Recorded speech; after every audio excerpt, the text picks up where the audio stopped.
What's up mga idol? TNT nagkakagulo na pala, nag-aaway na nga daw sila.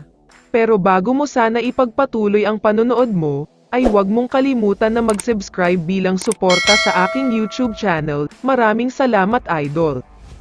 Mabilisang update lang sa naging laban ngayong araw, dahil sa wakas ay nakapag-bounce back na ang Magnolia Hotshots mula sa masakit na pagkatalo nila last game. Maganda ang adjustment na ginawa nila kontra sa Terra Firma.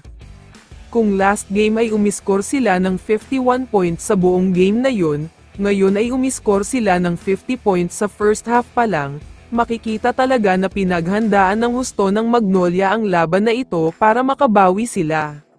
Kaya naman dahil sa pagkapanalo nila dito, official na silang makakapasok sa playoffs. Malalaman na lang ang standing nila kapag natapos na ang huling laban nila.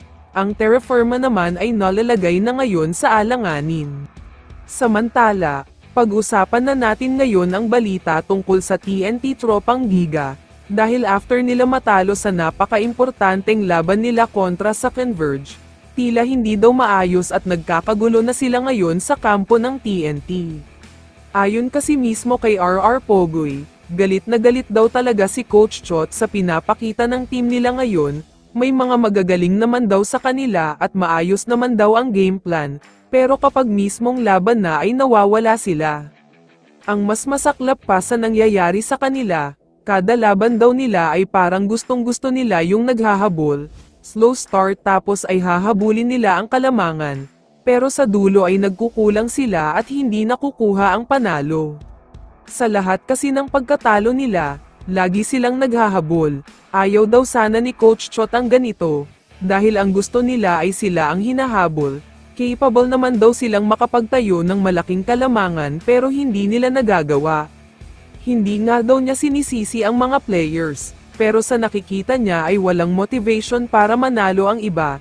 Yung tipong kapag nakikita nilang natatambakan na sila ay nawawalan na talaga sila ng gana para maglaro pa. Samantala, may mga source na nagsasabi sa social media na may hamon daw si Coach Chot sa mga players niya, na kapag hindi pa naging maayos ang performance nila, maraming mawawala sa kasalukuyang lineup nila.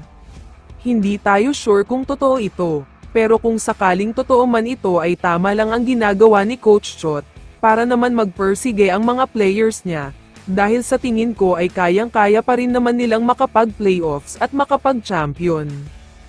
Kaya naman kung ikaw ang tatanungin idol, ano ang masasabi mo sa nangyayari ngayon sa TNT? I-comment mo naman ang sagot mo sa tanong na ito. So dito na nagtatapos ang video na ito. Maraming salamat sa pagsuporta at panonood mga idol. Ingat at bye-bye.